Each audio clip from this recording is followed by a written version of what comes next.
Mike, if you were going to go out in a blaze of glory on this podcast, what would you do?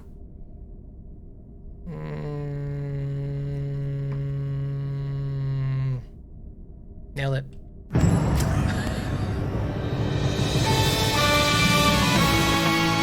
Just stammer a lot and produce no quality content. We will go quietly into the night, let me tell you. If I was committed, Keith, what I would have done is I would have really shaved my widow's peaks to really be and just like rock the Eddington the whole episode. Oh, yes. Well, we may not be as committed as we ought to be, but today we're talking about Deep Space Nine, Season 5, Episode 23, Blaze of Glory. Peace out, Eddington. We're going to talk all about it. But first, how you doing, Mike? Doing great. I thought, to be frank with you, I already thought he was dead. I forgot that he went away. He got away last time. It was a forgettable episode, if I recall.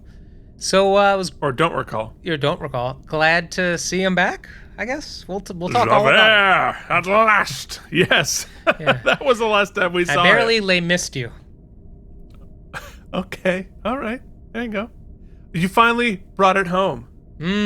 Yes. Nice. Hey! Okay. Hereupon we stand the boring cade. All right. But so before we get into all of that, we need to talk about last week's episode, Children of Time, an episode we both very much enjoyed. And it's time for us to find out, did you also enjoy this episode? We're about to find out. Mike, if people want me to read their comments, how do they achieve that? Well, first they could become a patron, Keith. Patreon.com/KandM.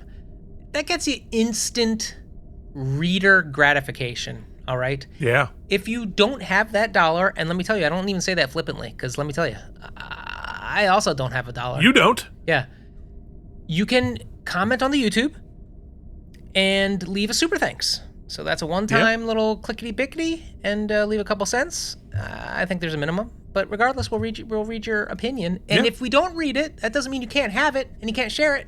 Still comment below at the YouTube, because it turns out that helps more than even anything. Just leaving a comment, engagement. It sure does. And guaranteed we read it and very much enjoy it. So here's what you had to say about Children of Time. Joshua Cronin says, I always enjoy this episode in a rewatch. I love listening to both of your takes on things. It makes me think. I will go with an 89 self-sealing stem bolts. Keith, I'm curious, did you get any butt emails? Ruffle. Josh Cronin. Yeah, here's the thing. I spent a lot of time on the internet soliciting inappropriate things. And thus far, nobody has sent anything to me. So it's unsuccessful. No butts. Email your butt to Keith. All right? I don't know how more plainly we can say it. Oh, well, here's the thing. When I read that comment, I had no idea what he was talking about, and I had to really think for a while to remember that I'd even said that.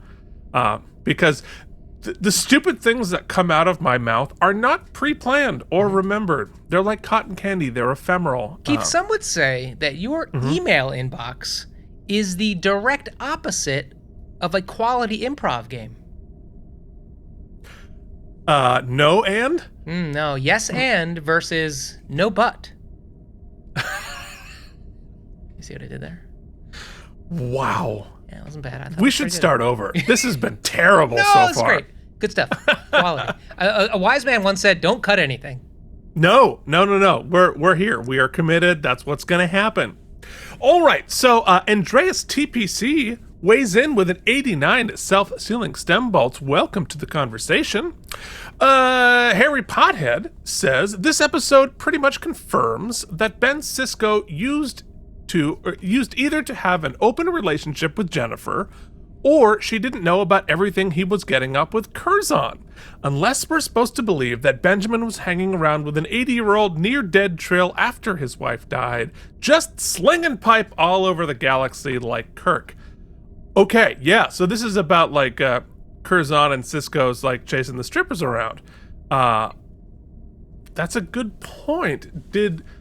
But how long? I feel like Curzon and Ben were friends before he met Jennifer. Is as I'm thinking, because they were like friends when Ben was like in the academy, wasn't he?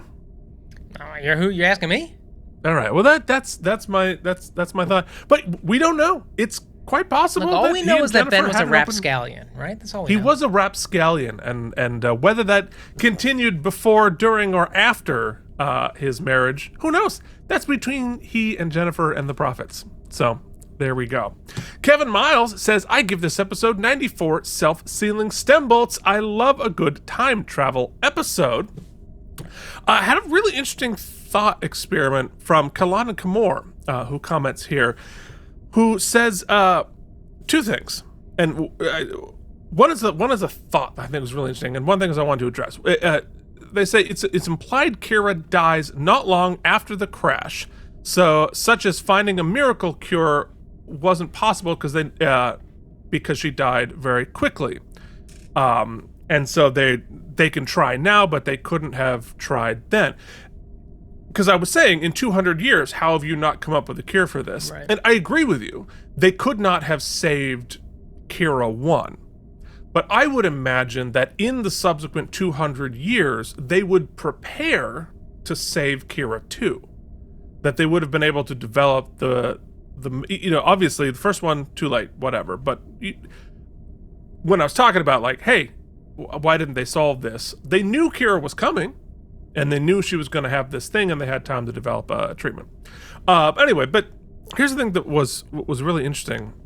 So they make a point about this episode being about what women have to choose, their personal, moral, ethical choice, not politicians, essentially making the accidental pregnancy of all of these people, right, that you find weeks into. And that this Odo decided to be a spirit counselor or Planned Parenthood, while Kira decided to pressure everyone to reverse Roe versus Wade. The colony was an unplanned pregnancy of sorts, and they had to decide what to do about it. And I had never considered that as a concept, but in a lot of ways, it is kind of a decision like that. Now, of course, well, I mean, like potential of life versus life. Sorry, they're not executing after birth. No, that's not happening. It's never happening. That's crazy talk. So they're alive, but they're also still the potential. The time loop makes that really complicated. But anyway, I thought it was a really interesting perspective and point of view from I'm assuming a female viewer and writer, and gives us a perspective that I would never have thought about it that way. But I think that's a really fascinating way to think about this episode and the ethical quandary of it.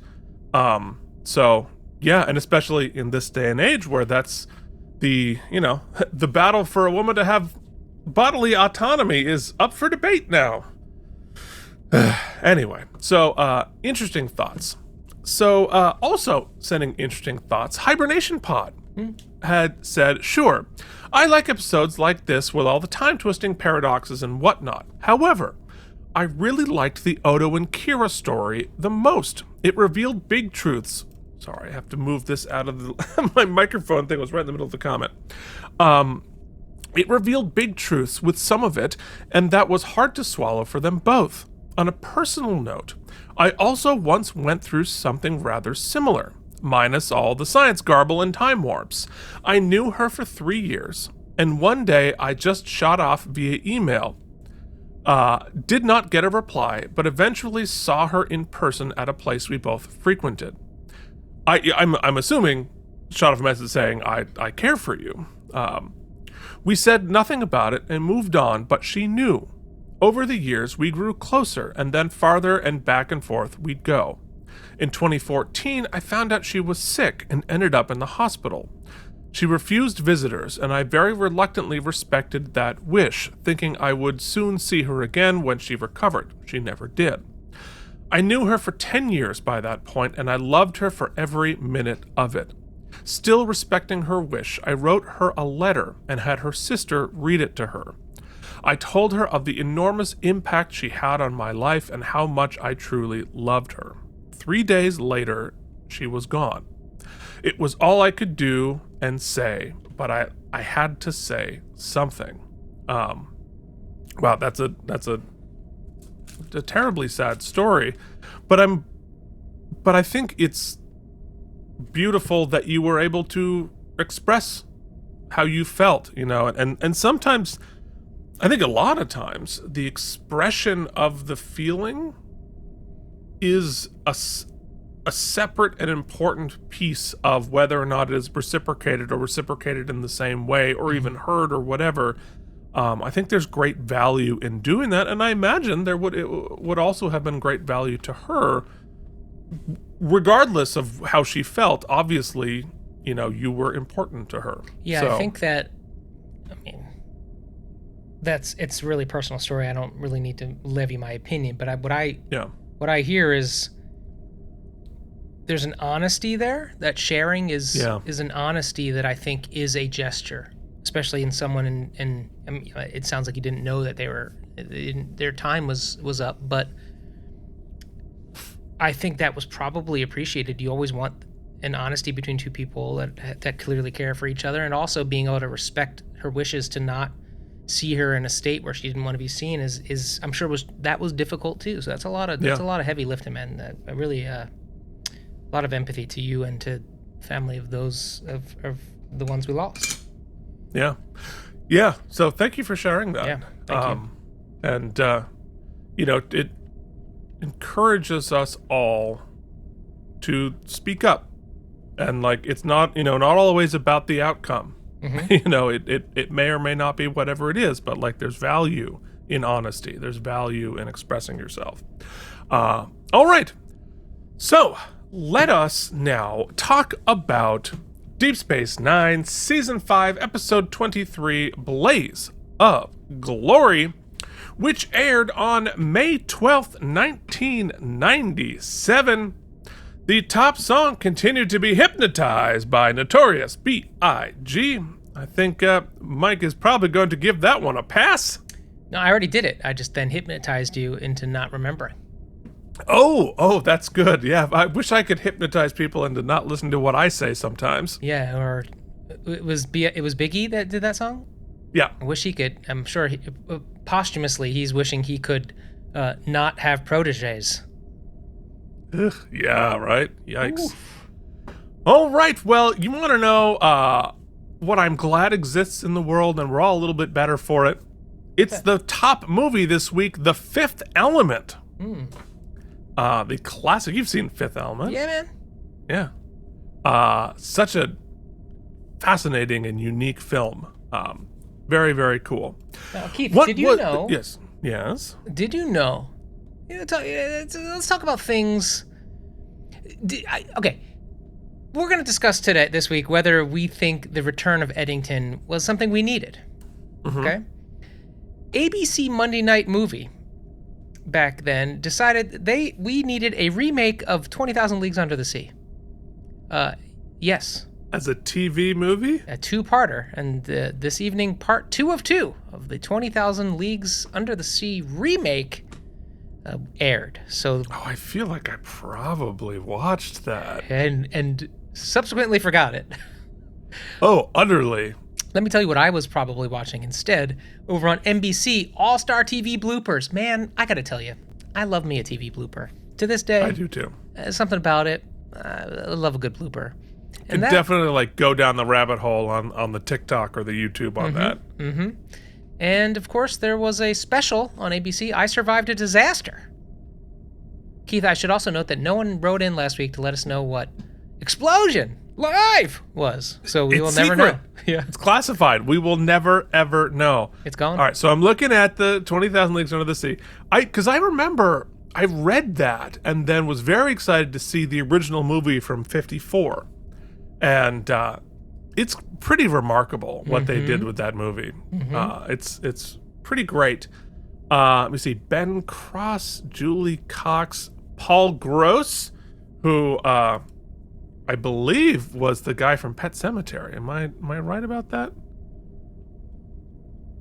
Possibly. He's definitely like a Stephen King guy. Look him up and see if he was. I guess I don't. It's definitely like a TV movie. Ben Cross. Let's see here. Paul Gross, yeah. Well, keep talking, Keith. I don't know. Yeah, well, whatever. All right, so what was Voyager doing? They were doing the episode Worst Case Scenario. He was Barnabas Collins in Dark Shadows, the original. Oh, interesting. Huh. So, so Worst Case Scenario, very interesting. We are heading into a I think the period of about 5 or 6 episodes that turned Voyager around. And because there's a big hard pivot with Voyager, because they were kind of in trouble for a while, and then they had this big pivot and then finished really strong, and we were beginning that arc right now. They needed the Varney bump. That's what they needed. The Varneys were there, just nobody cared. So, all right. So, Blaze of Glory was written by Robert Hewitt Wolfe and Ira Stephen Bear. They brought in some big kids for this, which means it's time for something very important, Mike. Now, Keith, waste your time with what? With trivial trivia. All right. So, the establishing shot of the starbase where Eddington is being held. Mike, did you recognize it? I gotta say, it was clearly a weird B-roll. Yes. It looked out of place and like a different resolution. It looked... It 100% did. Yeah. So I was like, is this pulled from like an old series? Is this an Easter egg? Well, I don't know if it was the AI upscaling or whatever, but like, here's where it's coming from. It's Regula 1 from Star Trek II. We just watched it. Oh, so it's definitely because they had to get it from the 24 frames up. It probably weren't able to clean the negative.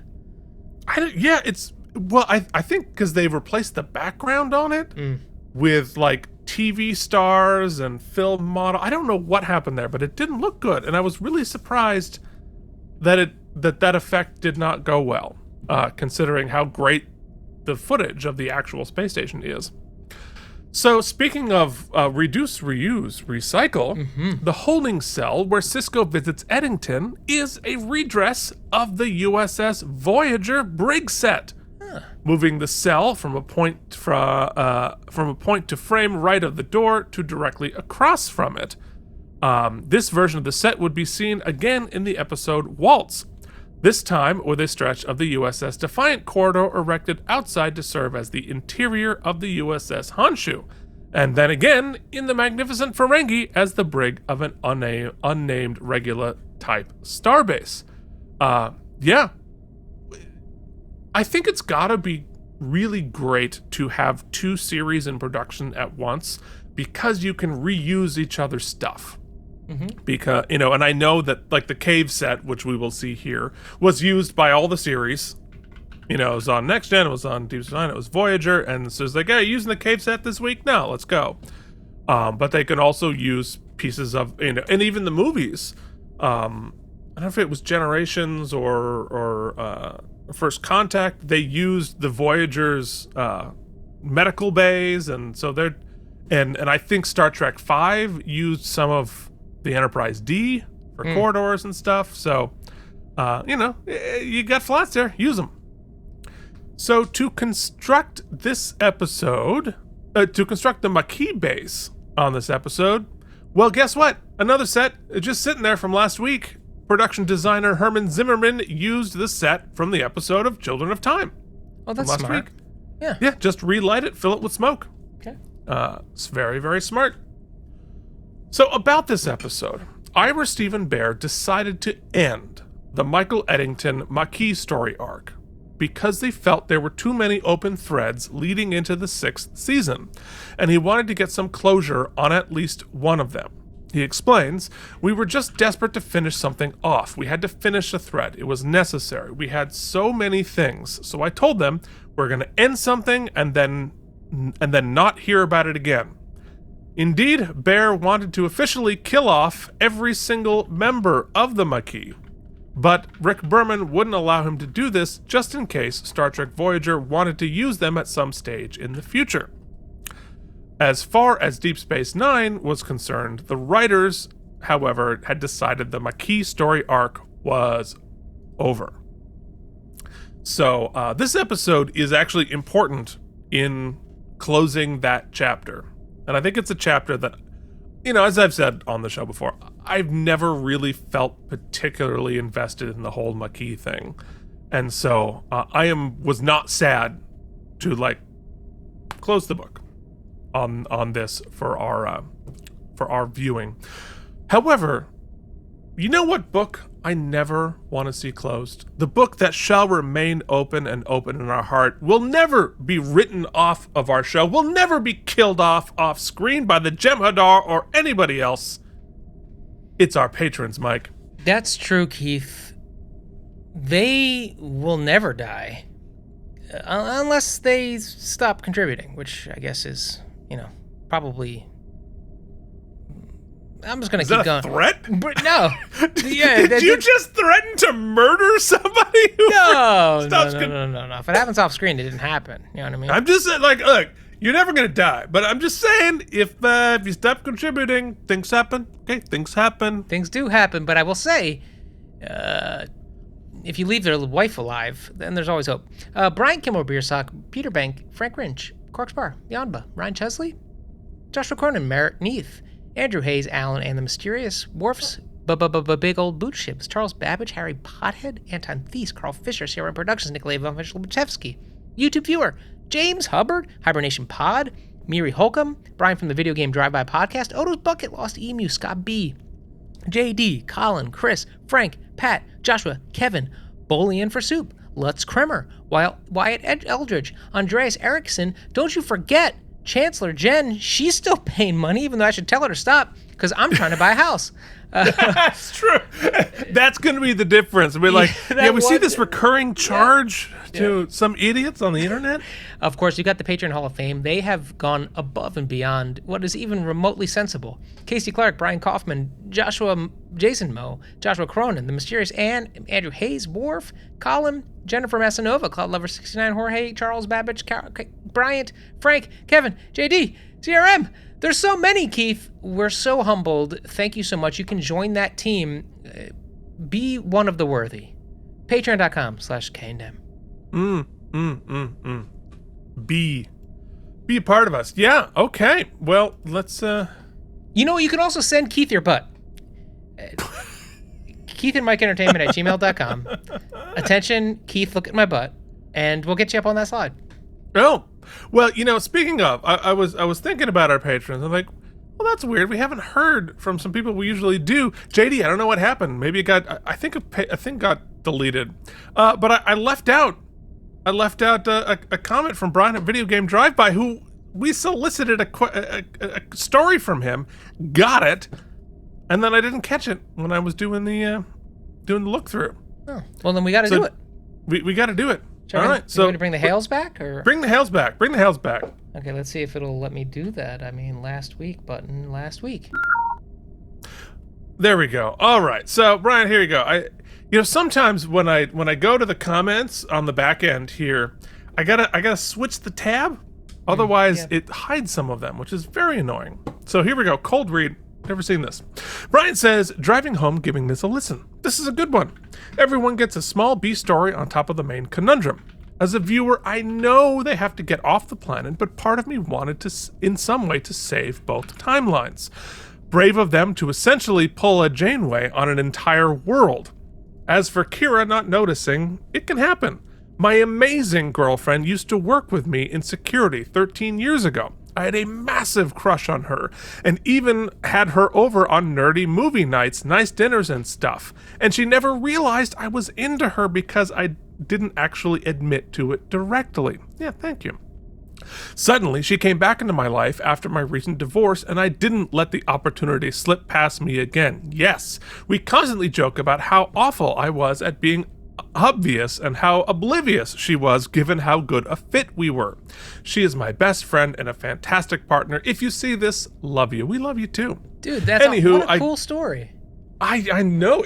God, there's hope for us all. I've done all of those things. Anywho, I give the episode 84 self-complicating time bolts. Plus 5 more for how jealous I am of how much more handsome than me old man Odo is. Indeed. To comment about my story. Yeah, I managed a retail video game store a few years ago, and this one is day... nuts. This story's nuts. Oh, I can't wait. And one day, a guy jumped over the counter and slung me around the store like a rag doll because he wanted to steal something I had in my arms. I couldn't get away, and as I tried to get off of him, I broke my hand on his face. For defending myself, the company terminated me. What? I'm in such better place now. It's a nice having a hobby and my career separate. Also, that store recently closed down due to no one doing business in the protest of my firing. Oh, yes. Was that guy trying to rob the store, or was he just pissed you didn't have Legends of the Fall on VHS? No, I think he was trying to rob. Oh yeah, that's terrible. Oh God, craziness. As for my vote on my fun suffering, the rhino incident. Okay, so I used to live in Tucson, Arizona from 1994 to 2000. There was a beautiful... left his home in Tucson, Arizona. Thanks. There was a beautiful zoo there called Reed Park Zoo. They had a massive rhino enclosure, more of a pit than a cage, and you could reach down and pet the rhinos if they allowed you. Well, I was reaching down to pet one of them near the water end of the pit. Another rhino walked over, and it was as if that rhino god himself did a kick sweep and took the legs out from under them. They both plopped down into what I wish was only water, and I was covered head to toe in the most awful smelling rancid muck you could possibly imagine. Imagine the sweet smell of Bourbon Street mixed with a circus and sour mud. Oh, God. Lovely. On the bright side, I got to see every other exhibit without anyone crowded around me. Parents had to hose me down in the yard before I could go in the house. I'll share other stories another time. See, I have a thing. I love animals. I think they're great. I will fight for their freedom and to be treated well. But big animals, they frighten me a little bit. Fair. And I do, however, think horses are evil because they are. But what? That's 100%. That's the craziest thing I've ever heard you say. And I've heard some horse, crazy stuff. Every horse I see is plotting the world domination. They're the most gentle creatures. No. They're monsters. Oh my God. You know what? Retract your butt emails. I want horse defense emails.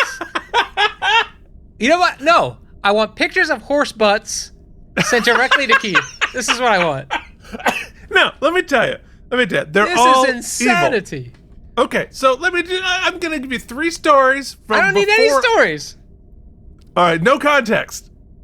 Horses are evil.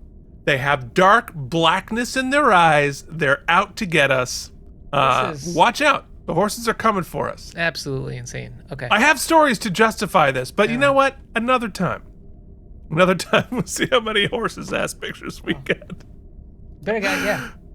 Wow, okay, we've been on a journey. All right, a journey you shouldn't go on with a horse, because it will try to murder you. All right, so our guest stars this week transition out of that. Ooh. Keith, it's time to time travel. Oh, is it? Do you remember in the episode when we had to go back in time to add the comment from a friend of ours that didn't get read? Yeah. Well, as the episode was going on, we got 2 more comments on last week. Holy moly! And so I'm inserting it into the episode. Oh my God! Post haste to get us even longer. Oh boy, you know what? People were like, I wish this was longer, but you know what? You don't even know yet that our episode was too long, and now you're bored. Yeah. You're just, note from the future. So you're now let me see how long. hard it is to do what Keith does every week. Keith, let's make Mike do it. On Children of Time, YouTube viewer a patron YouTube viewer says, the core concept of this episode is excellent. It's not as easy as it looks, Corn Cob. Not usually a big fan of time travel stories in general, but this one's well written. It helps that they don't exactly reset the status quo, because both Odo Kira's will they won't they and Jadzia Worf's will they won't they do advance. Even Bashir tries to date Ensign Kirby in a later episode we never actually see her. Intellectually, I understand that the Defiant crew doesn't get shipwrecked. They will have different children and great-grandchildren, so by choosing to stay shipwrecked, it would still cause thousands of people to not exist. Emotionally, it would be difficult to learn the names and faces of people you're making not exist. Also, the Defiant crew is needed to save the Alpha Quadrant from the Dominion and Cisco, the emissary of the Prophets. Bajor needs Cisco. That's true. We never talk about that. This didn't even factor into the decision-making. Of course Odo can change. He's a changeling. Nailed it. My misgivings are pretty small nitpicks, but I have a lot of them. There are 8,000 people on a planet. We tend to see the same 12 extras over and over again. Of the 48 people, they implied that 46 of them were human plus Worf and Dax. And Odo. I think a Federation ship would have more non-humans on it. That's actually a good point, Yeah, too. that's true. I'm not sure. Where's the Bolian? Yep. I'm not sure a hybrid Trill would be able to handle the Dax symbiote, especially since each successive generation would have been less and less Trill in it. A later episode says Klingons and Trill will have trouble conceiving babies, and that wasn't a problem here. Or maybe Worf and Jadzia married, but they had children outside the marriage. Hello? No! This is why you can't read. Spoilers? I'm not yelling at you. I'm yelling at YouTube viewer. I give the episode 82 out of 100 Yelk melons. Hell yeah, they are nice and juicy. Our Kenneth Marshall back for his grand finale as Michael Eddington. J.G. Hertzler as Martok. Yes. Aaron Eisenberg as Nog. Yes. Gretchen German as Rebecca Sullivan. I tell you what, Michael did very well for himself. And Majel Barrett as the voice of the computer. Always happy to hear from her. What do you say we hop into the screening room? Let's do it. Michael Deddington. Probably killed by a horse. Absolutely crazy. They're majestic creatures. Trying to murder us all. Okay, so in our teaser, Rom and Jake are having dinner at Ben's quarters. He's cooked them squid with tube grub sauce. Looks a lot like pasta to me. Mac and cheese. I tell you what, instantly saw it and was like, mac and cheese, please. Yeah. Oh, look at, you've got an Eddington figure. It's a custy. Who's that from? Is that from JD? Who's that from? And I pulled it from one of the old eps. I can't remember who made it. Did we do an Eddington? Well, to be frank, I Googled Eddington custom. Okay, yeah. Anyway. Who else was crazy enough to do the entire YouTube series on that? I know, but I can think of like 6 people crazy enough to make an Eddington custom. Because I'm sure Josh has got some. All right, anyway. Excuse me. So Cisco has made squid in tube grub sauce, and we are sort of take a moment to reflect on how far Cisco has come in embracing Ferengi culture. Because he was pretty racist to begin the series, and now he's cooking for him. And Jake, of course, is grossed out and spits it into his space napkin. Because the future, it's got to be shiny. It's space. Nog, we find out, is on a security rotation. Because remember, he's on rotation as a cadet doing all the different jobs. But he's not enjoying this one because he's being bullied by the Klingons. And they don't respect him because he's a Ferengi. Cisco advises him, it's a Klingon, stand up to them and earn their respect. Martok then enters, and Nog hilariously thinks this is exactly the moment to stand up to him. And Ben literally puts his hand on his shoulder. He's like, nope. That was funny. Not the time, buddy. That was funny. Always makes me laugh out loud. Martok tells Cisco that he has intercepted a message from the Maquis on the Cardassian border. They both thought that the Maquis had already been wiped out by the Cardassians and the Dominion. And we find out that the message is for who else but Michael Eddington. And Rebecca says, Michael, I hope you get this message We've launched the missiles. They should reach Cardassia in 13 days. It may not bring back our dead, but at least they're gonna have a lot of company. Uh-oh. Martok admits that the Klingons gave the Maquis cloaking devices when they were at war with the Cardassians. And they both realize that they could now use those cloaking devices to send cloaked weapons of mass destruction missiles to kill millions of Cardassians. And this, of course, would start an intergalactic war. Uh-oh. It's almost as if arming various factions for your own benefit don't always work out great. So, yeah. It just keeps...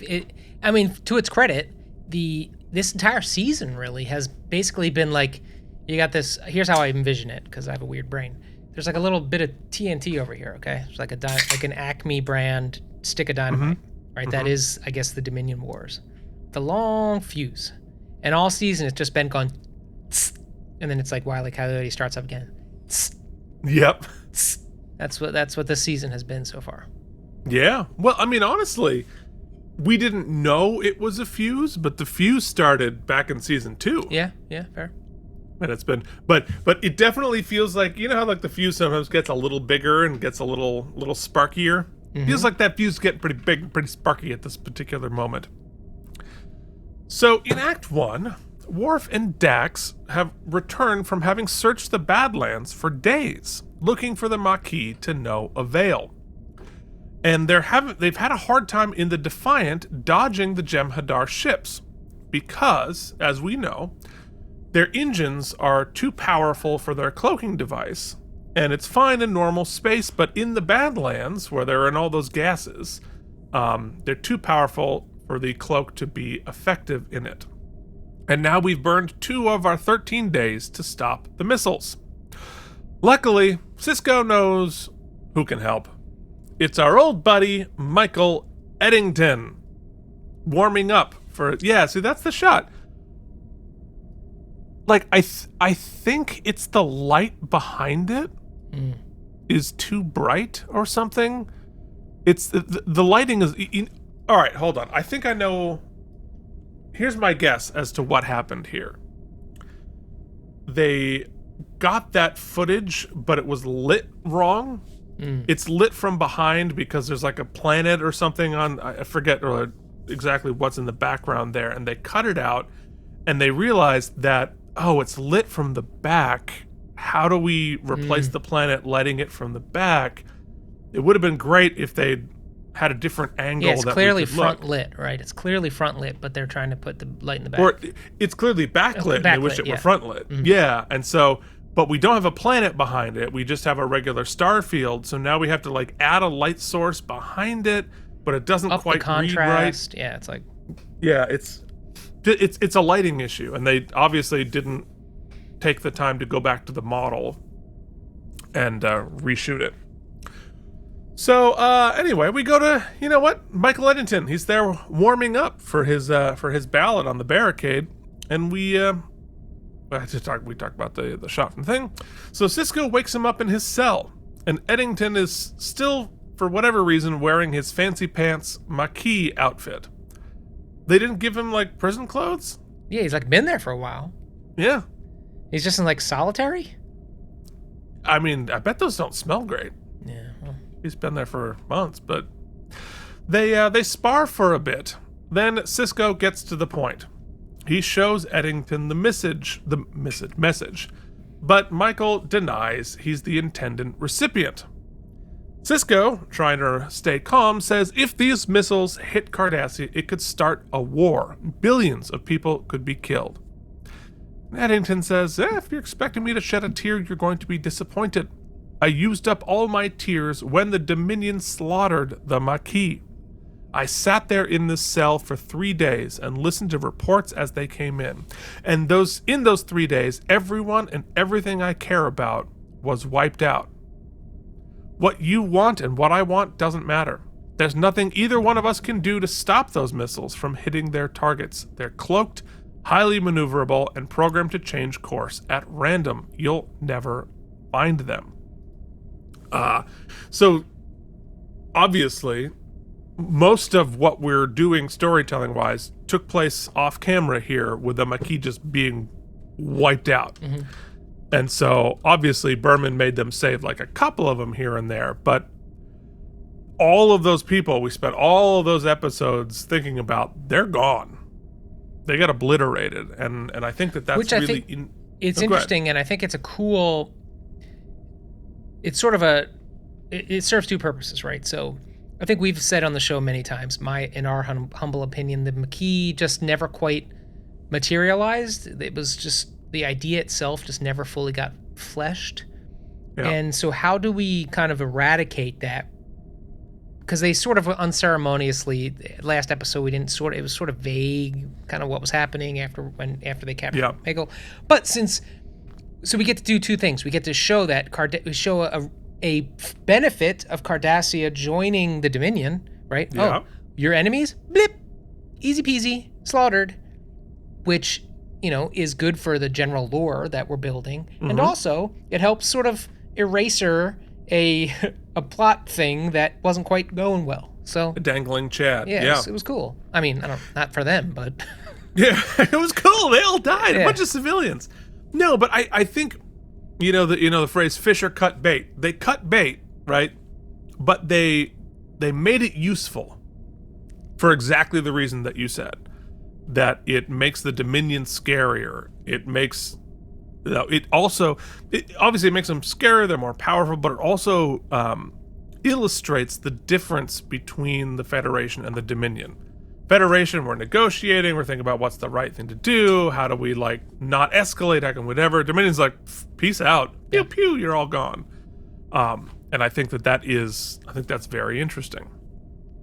So anyway, Eddington says you can only stop these missiles with a code sent from the launch site. Now, we're gonna find out, spoiler alert, that these missiles don't exist. But there's a really interesting episode of Voyager where we deal with, maybe some of them did. And how challenging would that be? How would they do that on Voyager, you might ask? We're gonna have to find out. So Sisko is forced to offer Eddington a pardon for his help. And he says, freedom, huh? Tell me, if they did release me, where would I go? What would I do? Anything you want. What about bringing the Maquis back from the dead? Can I do that? Can you? Can anyone? No, I don't think so. In that case, I'll tell you what I want. I want to lie here until the Jem'Hadar blow this place into pieces, and me along with it. He's in a dark place. It's in a dark place. Yeah, at least like regular prison, you can watch TV and listen to the radio and stuff. He's just laying on a flat table. It is a little grim. I mean, he mentions going to his therapy sessions, but other than that, you're just sitting in a blank gray room. Yeah, I'd take the pardon, man. Just, I don't know, go hang out, take a walk. I don't know. Well, because I think we are not in his actual cell. I think we are in a temporary holding cell to meet with visitors. Because we know canonically that the Federation's prisons are designed to help reform. They're not punitive. They're pretty comfortable considering. So I would imagine this is like the meeting room they take him to meet with Bobby Donnell in the jail. My headcanon for Eddington is pretty, which actually tracks. It's pretty funny. Is that so? At his nature, he's clearly like a monologue-y bad guy, right? He's a bloviating monologuer. All right, yeah, a BM, if you will, and every time we saw him prior to his Breaking Bad, he barely said anything, right? He was sort of just like a foot soldier. So I'm thinking in my headcanon, man, his sort of cover, he was like the Americans, right? He had to really play the part of just a walking the line, quiet guy, when really he wanted to be monologuing that whole time. I mean, Mike, just think about how hard it would be for me to go undercover as not a blowhard. It'd be impossible. I'd inflate like a balloon. And not a musician. And every time you walked past a piano, you're like, mm. Oh, crazy. I'm assuming he's probably doing community theater in prison there, so he's getting a chance to do some That's monologues. a good point. That's why he doesn't want to leave. That's right. He's like, but they're doing. Well, I'm doing the Crucible on Thursday. I was gonna say El Gallo, but you know. El Gallo. I am man of the mancha. I have an impossible dream. Okay, sorry everyone. Mm-hmm. Sorry, Jillian upstairs. So, back on the station, Quark is getting patched up by Bashir. Apparently, Morn snapped. He hit Quark with a bar stool and ran naked into the Bajoran shrine, screaming for the help of the prophets. Okay. They ask Quark what he said to provoke them. And Quark says, I might have done a little harmless theorizing. About what? Oh, something like it was only a matter of time before the Dominion launched a full-scale assault on the Federation, and that when that happened, the station would undoubtedly be their first target. And I might have idly suggested that there wasn't a hope in hell of any of us getting out of here alive. Some people just don't react well to stress. Really interesting beat here, because like it's not part of the rest of the episode. It's just a little interjection of this thought here. Is it in the teleplay, like, or was this a scene they just added at the end? They were like, we have 2 minutes of gap. We need to pop something in. No. It's in the script for sure. And it's everything he's saying makes sense. Mm-hmm. But it's right? it's stuff he said before. Stuff he said before, but I think, we're talking about the fuse, right? Mm-hmm. I think this scene is just ratcheting up that, like, the tension of, like, because the stress of possibly being invaded, right? You have stress and you have anxiety. You have, like, the truth of it, but you also multiply that times time.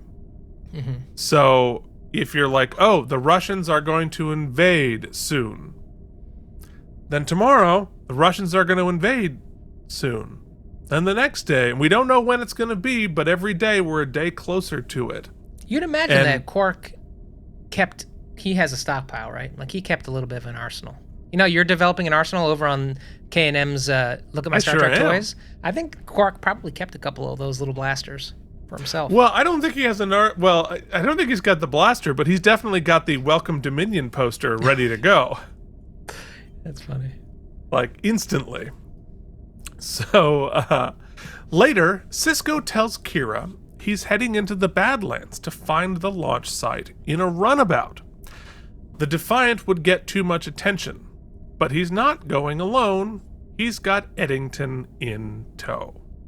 Now, yes, I get it. We go sort of small, we go Black Ops, we go whatever. I would hope that the Federation maybe had 3 or 4 different plans they were working on and we're just seeing one of them, because intergalactic war, maybe I would want more than one dude and one runabout trying to prevent that. Not only one dude, but like one of our main dudes, right? You don't send... It's every time you see a war movie and it's the important general guys are always on the horse in the way back. You know what I'm saying? Well, yes, you don't, but you don't want to send the B team in to like. No, but you also don't want to take George Washington on the front lines going charge. You stick him in the back. Well, yes, but Sisko isn't George Washington here. Sisko is like the leader of the SEAL Team 6, because George Washington's the Federation back on Earth. Yeah, okay, that's a strained analogy. Let's move forward. Strained like those carrots. Oof. We had a long beat on microwave dinners here. Oof. Ouch. So in Act 2, Eddington complains about the food, which, other than the carrots, looks fine, but the portions seem comically small. But his handcuffs look comically large. He's using a prop from his community theater production of Les Mis. Well, right, with dollhouse food. Like I'm a not a small human being. That wouldn't get me through like an hour. But That's Who portion knows? control. That's how you do it, Keith. I don't want to do it. Speaking of I don't want to do it. Sorry, a quick aside. My brother sends me this thing. Are we supposed to be celebrating that Coca-Cola now has an Oreo flavor? I don't want Oreo in my soda. I could try that. Yeah, I had a suspicion you might say that, Keith. You lay off the soda, buddy, all right? It's diet. I'm going to get cancer, but I'll be thin. That's my plan. I was like, that? I guess put it on the poster? I'm going to get cancer, but I'll be thin. Yeah, exactly. All right. Wow. We're a mess today. As opposed to every other day. Today? So Eddington monologues, as he's prone to do, about how the Maquis ate real, non-replicated food, and how it was just all of the Maquis were just more real, but now it's all gone. So, hold on. Okay, let's hear it. It might not Exploding be, but wormhole. maybe you can help me.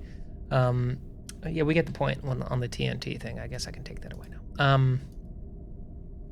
So, I guess I am asking, how long was Eddington undercover with the Maquis? Right? Because if he was undercover and on the ship, like putting the machinations of, the whatever, I can't even remember what the subterfuge was that he was spearheading. How did he have time to be with the Maquis on the planets, growing tomatoes and learning the ways of growing food with your hands? Had he been a Maquis all along? Yes, yeah. He's been a Maquis for a very long time. So and he's was like undercover, growing tomatoes. not in the Maquis, he was undercover in the Federation. Yeah, but he had to get into Starfleet and do all that stuff. So he was a Maquis. Yeah, but as a kid? I think the Maquis was like theater camp, right? It only takes you about a week to be fully invested in this is my life. Yeah, now. yeah, I get that, but he was like, I'm growing tomatoes, the harvest season. It made it seem like he grew up on Tatooine or on like a planet doing crops and stuff. Kiss me like you did on Naboo. No, I think he was there for at least like 6 months. Yeah, enough. I remember he got a good he did like a topsy-turvy tomatoes, and it was faster that way. Great. Yes. Okay. It's the hot wormhole action you come here for. Oh, So, God. That's a sentence that just doesn't sound good. I need to sleep better. So, he also reminds us he has not agreed to help, and that Sisko took him out of his cell against his will. And we learn that Cal Hudson, remember Cal Hudson? No. Yes, So- yes. Ben's friend. Yeah, that in that first Maquis episode. Right, who was a captain from the two-parter in season 2. We learn that he is killed off-screen in a skirmish with the Cardassians, reinforcing that, stuff actually happened here. So Eddington continues needling Sisko about his ego. That's the truth, isn't it? The Maquis never were much of a threat to the Federation, but we were a threat to you. Our existence was a stain on your record, and you couldn't have that, not when you were so busy measuring yourself for an admiral's uniform. And Sisko says, you want to blame me for what happened to the Maquis? Fine, go ahead, blame me, blame Starfleet, blame the Federation, blame everyone but Michael Eddington. The Maquis won its greatest victories under my leadership. Look where you led them, right into their graves. You died because you filled their heads with false hopes, sold them dreams of a military victory, and what they needed was a negotiated peace. Which, rings true in a lot, in so many cases. And so, there's so many interesting things to say about the Maquis and so many interesting parallels to draw. The show just never really did it. And I guess that's kind of the thing, is that so much of this hinges on them being important, and I know that they are, but I don't feel it. And so there's this constant disconnect of, I get it, but I don't feel it. And that is, which is coming up. There's a beat coming up that actually it rings false to me because I don't feel and I'll explain it because we're coming up to it. The fact that Ben calls his big play here, Ben risks literally dying, orphaning his child, all this stuff on intergalactic war on this dude who he's clearly got beef with, who clearly has betrayed all these things, is going to do the right thing. Or by the right thing is like, guide the ship and do all those things. When he could really, he said he has a death wish and he says he wants to kill Ben. He could achieve both those things here. It just seems a flip risk to take. Yeah. Unless you feel the weight of he's a champion for the Maquis and he was really into it and stuff. Like, are we to believe that Eddington was selfish and he was delusions of grandeur, or he really was committed to it? We weren't given a true. And I think it also would have been helped had we been backed into a corner a little bit more. Yeah, this was clearly his plan from the get. And we still have 11 days to do this. So this feels reckless in a way that, like, yeah, the situation is important, but we're not, this isn't like we have an hour to stop this. Like, there's does it rise to the level of?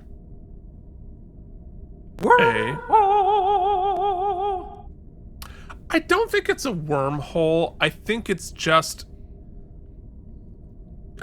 some writing restructure. It would benefit from a little bit of writing restructure if they had another pass at it. And I think that's true of the whole Maquis arc. Because it's like, as what I was going to say about that is, I think the ideas of the Maquis, what would have made the Maquis satisfying and important is we got into these parallels, we got into these ideas, we actually dug into these questions, but I think we were too afraid to draw the parallels. And like, this whole thing, what he said about, like, you gave them false hopes, you gave them sold them dreams of military victory, and what they needed was a negotiated peace. Well, it's a perfect example of them talking about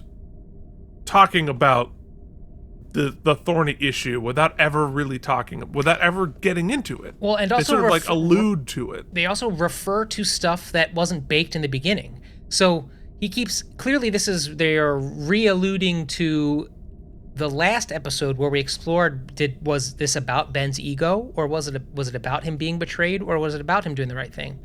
So we're sort of re-bringing up those points, but last episode we sort of punted. We made Eddington a big bad, and so we didn't really have to explore whether Ben was... And Eddington saved the day, and Cisco was that. It was never... They talked about talking about a lot of important and interesting things and never actually did it. So even after this, so instead of feeling the weight of Ben's, like, his grand plan here is to use Eddington's heroics against him, but it just feels like, well, why is he taking it? That's such a dumb risk to take. And the way Avery plays it, which I find interesting direction-wise, he's so sure of how Eddington is going to respond. It almost plays as if he knows Ben could have steered the ship as well. You know what I mean? It I don't know. Doesn't quite work for me. Yeah. No, I think I agree. So, back on the station, Nog watches disapprovingly as two Klingons are in a headbutting contest while Martok eggs them on. Funny stuff. Nog waits for them to get to 65 decibels before he's going to arrest them for disturbing the peace. He can't do it, of course, because he tips over backward in the chair and is too embarrassed to do anything. He has a great line there. He says he's very funny in this episode. I'm not moving until they leave, or something like that. In elementary school, in our cafeteria, we had a traffic light. And when you reached a certain decibel level, it would go yellow.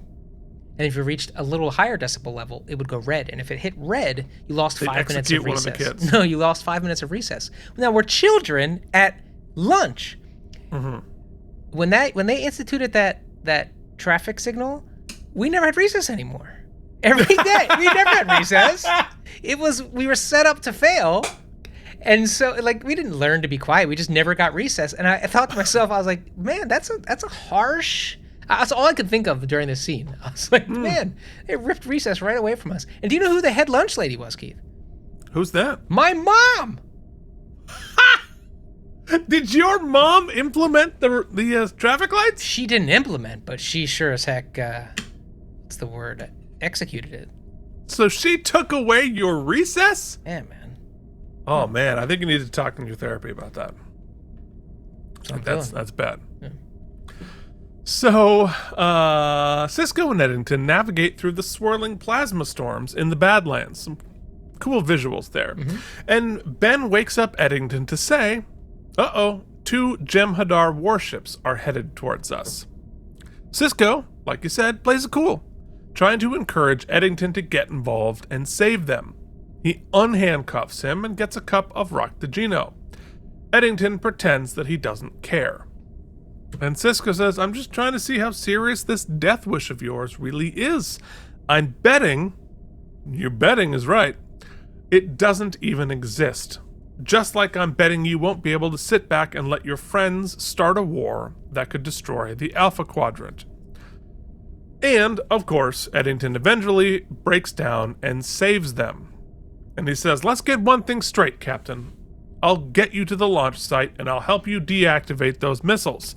But then you and I are going to have it out once and for all. If you want to fight, mister, I'll give you one. I don't intend to fight you, Captain. I intend to kill you. So we sort of skipped over a beat there because we go from Eddington choosing to save them, like, let's not die, all the way to, now I'm going to help you deactivate the missiles. But really, those are 2 steps, right? Mm-hmm.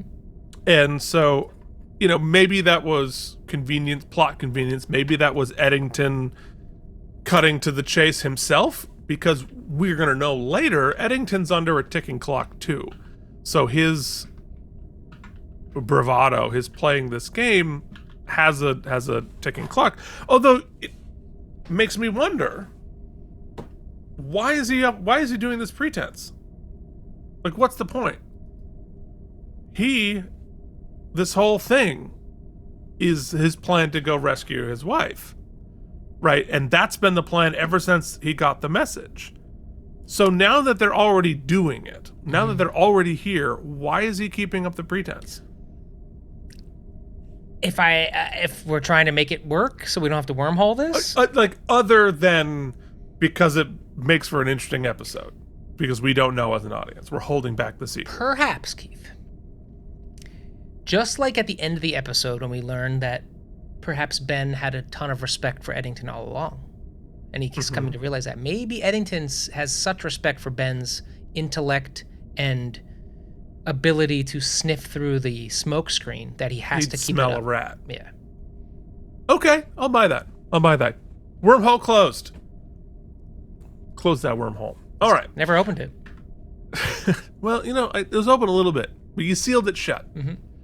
So, in Act 3, Eddington talks about his lucky loony that he left behind. And we learned that Eddington was a Canuck. That's interesting. Yeah. A lot of our side characters are from the Great North. Did you know Riker's from Alaska? No. I thought he was Canadian, too. Man, Alaska's basically Canadian. But they get an alert. The Jem'Hadar ships are still on their tail. Eddington has a desperate and risky Maquis plan to get away from the ships. Cisco has to go into the Jeffries tube and do some techno with tubes and lights, and they are able to ignite the fumes and blow up the 2 ships. It worked, but Cisco is injured and even more pissed. How cool is that, though? I know, those LED wires. And I think in Star Trek, we're going to do something to throw some plumes behind us in the gas giant, then blow up the ships is now pretty overdone. Like, we've done it like 72 different times. But some of them are after this, so it's not necessarily this's fault, but this maneuver gets stolen perhaps in one of the feature films. But yeah, so that happens. But I like it. I mean, it's cool, and it shows how the Maquis have survived in this because they have all those tricks. Style. And there's a parallel to Kira. and what the Resistance was able to pull off, and why Kira should have been much more invested in the Maquis.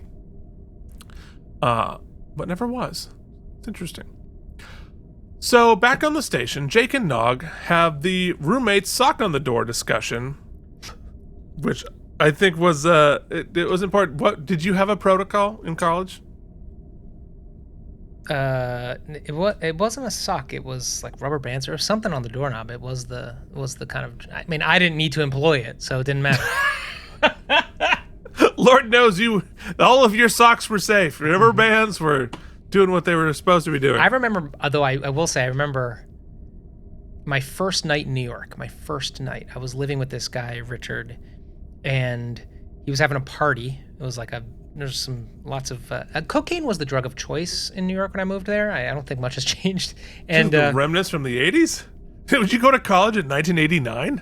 No, but so they were having a party, like it happened, and it was like a 50 square foot apartment. I lived in like a room with this dude, and there was a bunch of people there. And I remember there was these two girls that were sleeping in my bunk. Yeah, we had bunks in my first week of New York, school in New York, and this beautiful African girl. I wish I could remember her name. Oh, what was her name? Oh, I forget it. Anyway, I was like, "Hey, that's my bed," and she's like, "Okay." And I was like, so I remember sleeping. I was so like next to this beautiful African girl. Oduali. Oh, what was her name? Anyway, just like next to her like this, like not wanting to, and just thinking in one part, I was like, this is terrifying, and in another part, this is not terrifying. Like, this is pretty awesome. Sure. This is night one in New York. I will tell you, it was mostly downhill from there. I mean, if this is night one in New York, in a couple of years, I'll get my hands not be glued to my sides. Oh, boy. Yeah. Good times. Yeah. In college. It was like 3 weeks after 9/11. Oh, yikes. In college, I had my freshman year, trust me, there was no danger of needing any sort of anything. You keep needing the sock, just not on the door. It could have been a door. You could knock on it. Oh, boy. But take care, sophomore folks.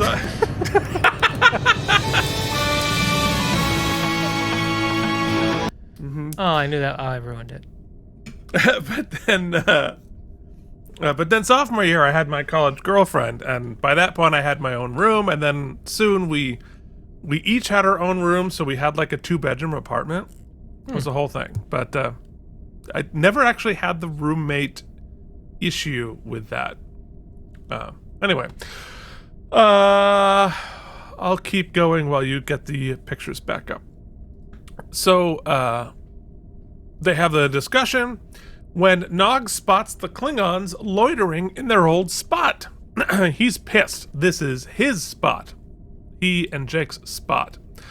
And Jake says something really funny. He says, "Nog, you're definitely getting stranger as you get older." That was fun. So Nog yells at Martok and is able to hold his ground. Martok, of course, laughs and is impressed by Nog's chutzpah, and they move on. Sisko and Eddington then arrive at a remote little planet. This is where the launch site is. It's very dark. This planet in the middle of nowhere. I'm gonna be back, Keith. He's getting there. Okay, all right. So they land and arrive. Guess where? The cave set, of course. But they do a better job of masking it because they use a ton of smoke, which I think if you're in a theater production, you're on a television production, and guess what? You know what? Your set's it's not great. You know what is the pasta sauce for the eyes? I.e., you put it on anything and it tastes good. Smoke? Theatrical smoke. Mm-hmm. It's cheap. It's easy. You get a smoke machine on Amazon for like $50 these days. And it makes everything look epic and better, and it fills in the seams on your set, which might not look great. And so, you might get in trouble with equity, but that's down the road. But it definitely, the director of this episode did a good job of keeping an eye on that and giving this cave set, which we've seen 10 trillion times. Kim Friedman directed this. We've seen it a million times, at least made it look visually a little bit different than usual. So yeah, so you can play with the lights and the fogs there. So where was I? I was monologuing about smoke to cover time. Then they hear something moving around. I was Eddington, smoke! You know what that means for a man of my importance. We find out that the Jem'Hadar is already here. In Act 4, the firefight begins immediately. Sisko gives Eddington his phaser and goes to attack the two Jem'Hadar with only a pipe. I forget that it didn't bump me then, but like, why didn't they switch places there? I don't know. I guess they trust now. He didn't trust Eddington to go fight with a pipe, but he did trust Eddington with a phaser. I guess at this point, like, we're all on the same team. So he fights for a while, and Eddington shoots both of the enemies. There's a good line there, because he saw the two of them fighting, didn't know which one was which. He just waited for one to be knocked down and shot the other one because he knew the Jem'Hadar would overpower Sisko. They then come across a body, a Maquis member, then more. They're all dead, and what looks to be dozens of them strewn across the complex.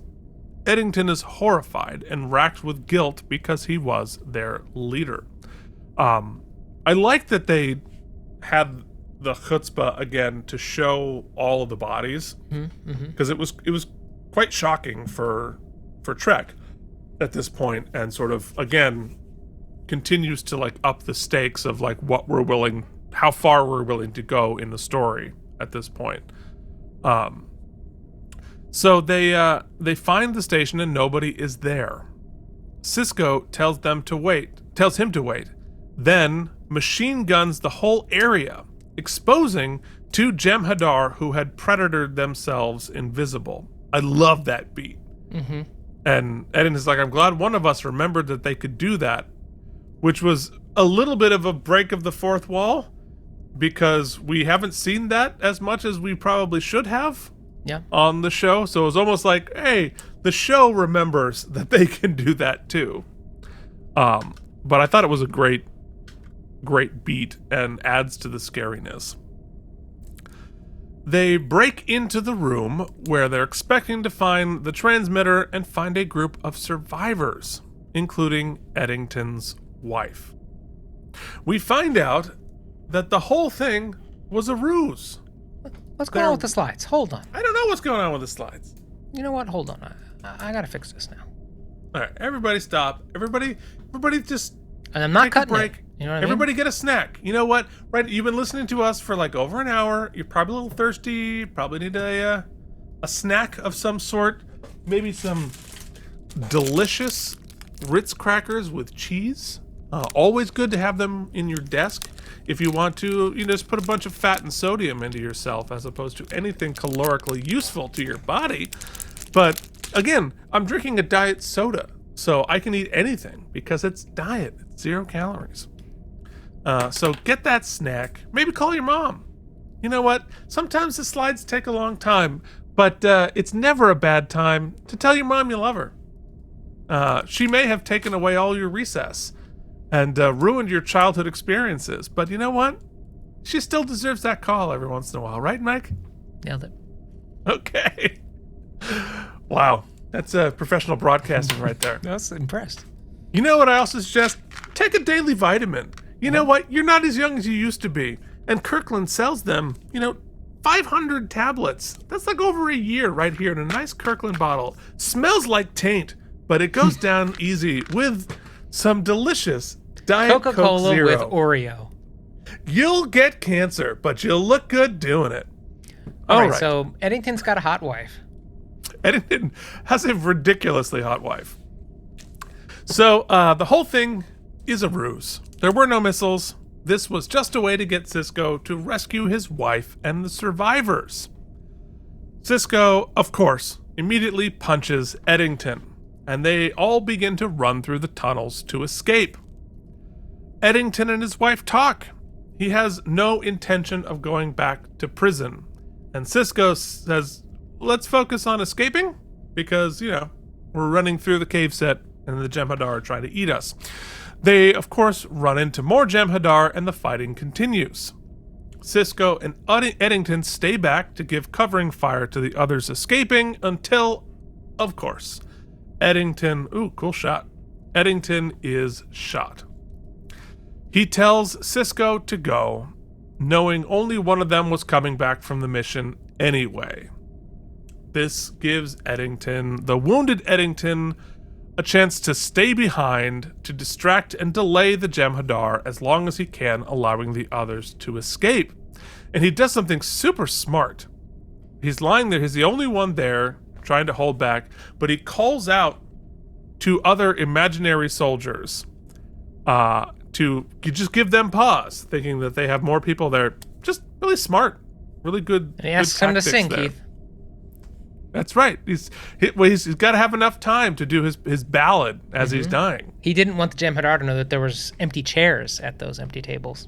Indeed. And filled chairs, filled tables. Did I ever tell you about the time I did a reading of a musical about Ponce de Leon, searching for the Fountain of Youth, who was a monster and enslaved all of the indigenous people, who was the hero of this musical. Of course. Beside the point. But he, at the end of the show, I fatally stab him. Mm-hmm. I playing a character I never should have played, even then. Mm-hmm. But I was a desperate actor, and I just said, yes, I probably wouldn't have to do that today. Anyway, I stabbed this guy, the Ponce de Leon, fatally. And do you want to know what happens then, Mike? And I can prove this because I have the sheet music on the bookshelf behind me. You discover Florida? No. He sings a ballad after being fatally stabbed. As you would expect. Then he sings another ballad after being fatally stabbed. Then he goes on to sing a third ballad? Not one, not two, not three, not 4 more ballads before he finally dies. So he is stabbed, then sings 6, literally 6 ballads. You know what? Even that is less crazy than the new cover band I just started, which plays all alternative rock from a certain band, and we call it Ponce de Kings of Leon. That was worth it.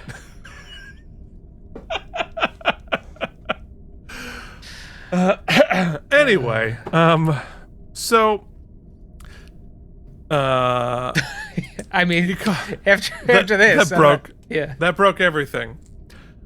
So he calls out the soldiers, then he charges, and he's able to go out in a, let's all say it together, blaze of glory. But the rest of them get away. Back on the station, Nog has a moment with Kira, ending with a nod from Martok.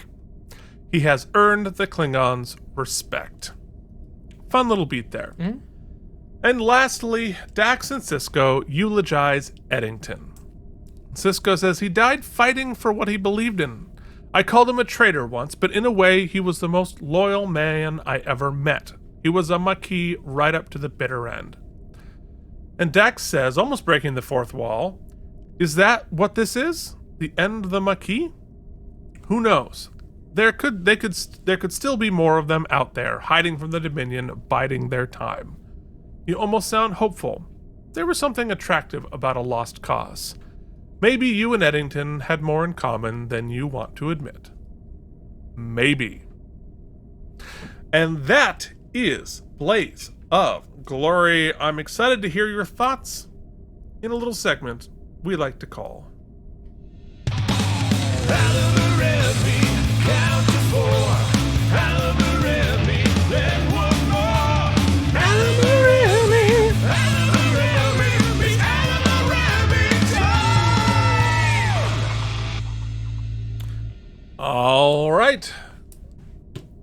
let us. We did our wormholes. Let's talk about our best moment.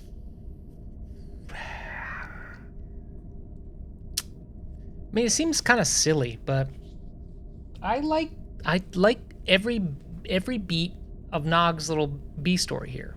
Yeah. I think that's my fave. It's such a it doesn't always have to be some deep sci-fi interesting plot. Sometimes the little ones of like, you got to stand up for yourself, you got to show defiant, and I think there's something about him being the first Ferengi in Starfleet, him being little, standing up against Martok and the Klingons and getting respect just for, I don't know, it worked. Plenty of reasons why it shouldn't have, but it did, and so I'm giving it my best. Yeah, it's interesting. I like the stand up to the Klingons and then they'll respect you is a thing that we have seen before, many times. And we've seen it in dramatic ways and we've seen it in comedic ways. But all of that said, I agree with you. I really like this little comedic scenelet mainly because of the two characters. Because we all know Nog, we love Nog, we just anything where we see Nog take a step forward in earning respect and accomplishing stuff, like, love it, great, give me more. I like the pushing the story forward with him and Jake as roommates, and they were children when we met them, and now they gotta have the sock on the door conversation, and I think that's fun to see them grow, but also it gives us more depth to Martok. Because we just had a phenomenal Martok episode where he sort of gets his groove back in a dramatic fashion. We have already seen him show respect to mental health, that he is such a great example of being Klingon and being progressive and open-minded at the same time, that his giving respect to Nog, and because he's given respect to mental health with Garrick in the tunnel, that kind of stuff, and he's given respect to Nog and his courage and small packages. I think this episode makes me love Nog more, but I always did, but it makes me love Martok more. And we continue to fill him out as like the shining example of the best of what Klingons can be. And I think that's really fun. It's a cute little beat, and I think they wrote it mainly to remind us that Martok is still here. But I really enjoy it. So I'm with you. That is also my best moment. You get some stem bolts. Hell yeah, they are self-sealing. Here are some stem bolts for you. We've talked a lot, as we tend to do. Sometimes it's hard to give a critique when I know that my feeling is mostly just vibes, right? The Eddington 2.0 sort of just Eddington as the bad guy sort of annoyed me. I didn't catch his whole shtick. I didn't quite understand it because there was no stakes of the Maquis for me, and so him being, they kind of tried to set him up a bit as like a Moriarty figure to Ben, but I feel like that was not successful, and so bringing him back, it's not like it filled me with excitement for the episode to unfold.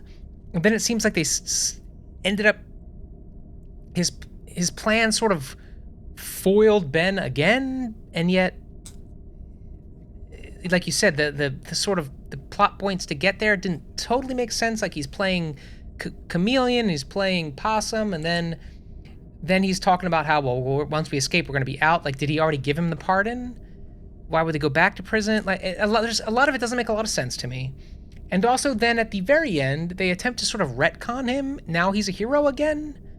They try to their approach to Eddington in these 2-3 episodes about him is very much like their whole Maquis thing. They could never really give it the identity they wanted, and thus kept trying different swings at it, and so nothing feels very solid. I just couldn't get into it. Now, that said, let me give praise where it's due. I think there are boffo performances from Avery Brooks in this episode, and from who plays Eddington. I should know that off the top of my head, but I don't. So I'm going to look it up. Kenneth Marshall. Kenneth Marshall. Excellent. I think definitely got the note, was directed a little less operatically this episode. I thought the dialogue was very good. There's some really great lines. There's some really great acting. The first couple scenes with them on the runabout traveling to the cave set, I thought there were some great conversations. They didn't really mean a lot to me, but they seemed grounded. They were well performed. There was definitely a lot of thought put into the script. It's well performed. Some interesting shots. I just didn't care. I just don't care. And thus I couldn't get behind it. And I to be frank with you, I felt a little bored. I don't even know that that's a good critique. That's just how I was feeling, but that's where I'm at. And so I don't think it's bad, but it just didn't do anything for me. I'm glad we've put a period at the end of this McKee story. And I'm going to give it, 65 self-sealing stem bolts, just because it wasn't for me. Yeah, okay. Yeah, so here's... I think we've already spoken plenty on the Nog part. I think I'm pretty much with you that I'm gonna do an analogy here, and I'm going to do this with some opening caveats. Okay. And say that the standbys and understudies of the world on Broadway are phenomenal. Mm-hmm. And there are so many times where they are absolutely exceptional, and you are not losing a thing when you see an understudy or a standby. Sometimes better. Sometimes they're legitimately better. And sometimes they're better because they're different. Sometimes they're better because they're flat out better. They just don't have the name, right? However, with that said, and both of your wife and my ex-wife have been phenomenal standbys on Broadway. Mm-hmm. So like we're very much team that. However, sometimes you see a production of Les Mis where one of your Valjeans or your Javert are just fire. They're just fire and they're lightning, and you get to the confrontation and you're like, oh my God, that's amazing. But that night, the Javert, say, is, the third cover who's a dancer. Not really a singer, not really an actor, phenomenal dancer, great at whatever.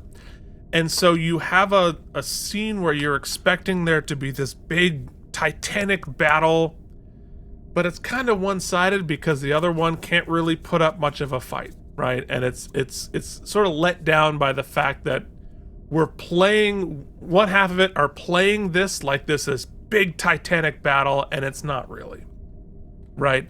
And I've always felt that between Sisko and Eddington. And this is not a critique at all of Kenneth Marshall.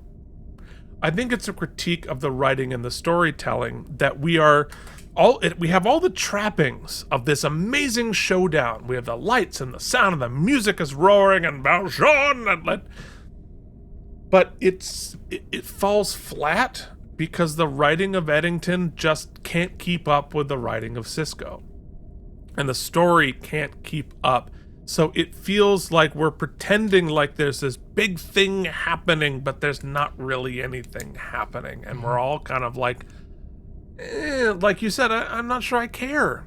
Because this isn't living up to the trappings of what you're telling me it is. You're doing a lot of telling me this is this amazing showdown, but you're not showing it. It's not on the screen. And so, as a result, it always falls flat to me. And it's the same thing I've had with the Maquis. It just falls a little flat. And I can't tell you exactly what it is or exactly what's wrong with it, but I think it's a lot of telling and not a lot of showing. Mm-hmm. and both you're telling me the ideas here are really good, and everybody is reacting as though the ideas here are good, but we're not seeing it. So as a result, I'm with you. This whole storyline, the whole Eddington thing has fallen flat for me. The whole Maquis thing has fallen flat for me. It feels just like, That's how I feel about the whole thing. That's how I feel about all of the Eddington episodes. That's how I feel about all the Maquis episodes. It's like, okay, yeah, you're telling me it's great. It's like going to a restaurant where the reviews are amazing, but like your dish is like, So, I don't think I'm as harsh as a 65 on it, because I think the story arc is actually pretty strong.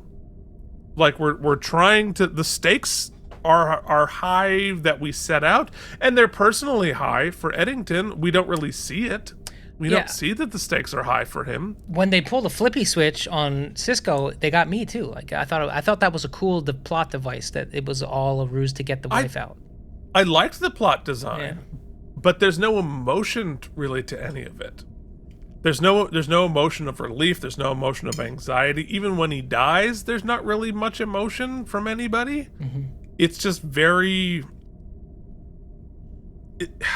The whole thing feels like a to go back to the theater. It feels like a put-in rehearsal, where everybody's just like, okay, we go here, we go this, we do this. Nobody's really giving anything, and so we just don't build the character. For me, it's like, instead of, they build Romeo and Juliet. We're going on this.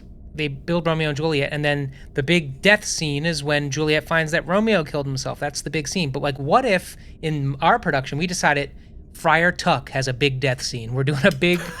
First of all, Friar Tuck is not Romeo and Juliet. That is absolutely Robin Hood. Well, it's certainly weird. All of a sudden, the characters from Robin Hood just wander across Shakespeare. Like, that definitely. What is the apothecary?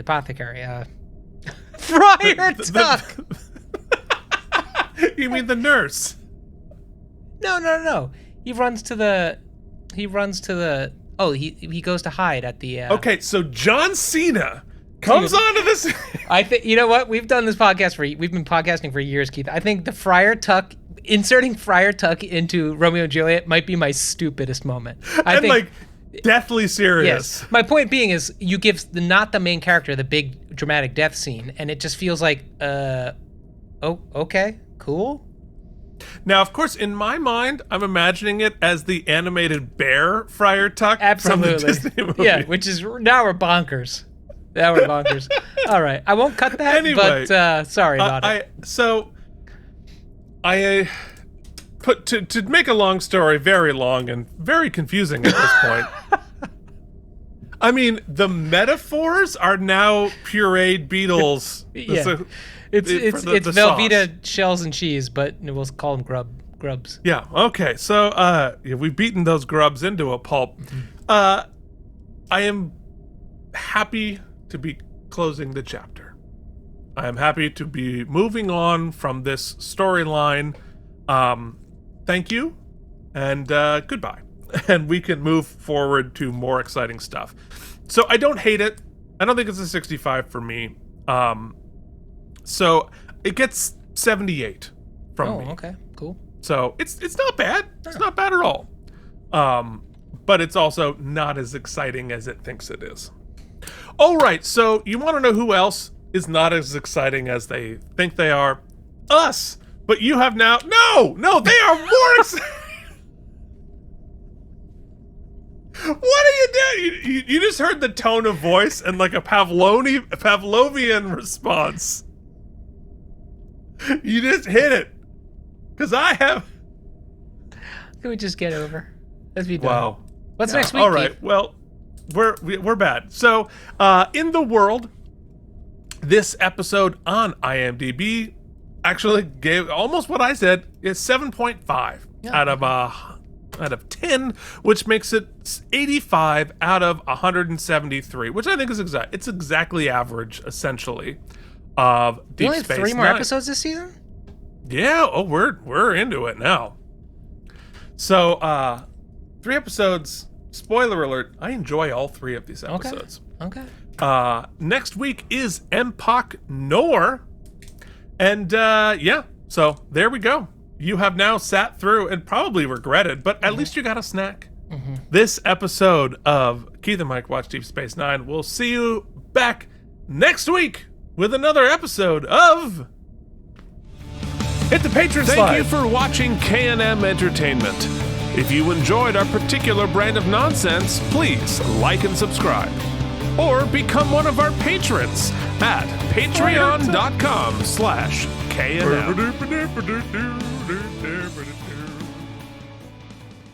What if in our production we decided Friar Tuck has a big death scene? Friar Tuck.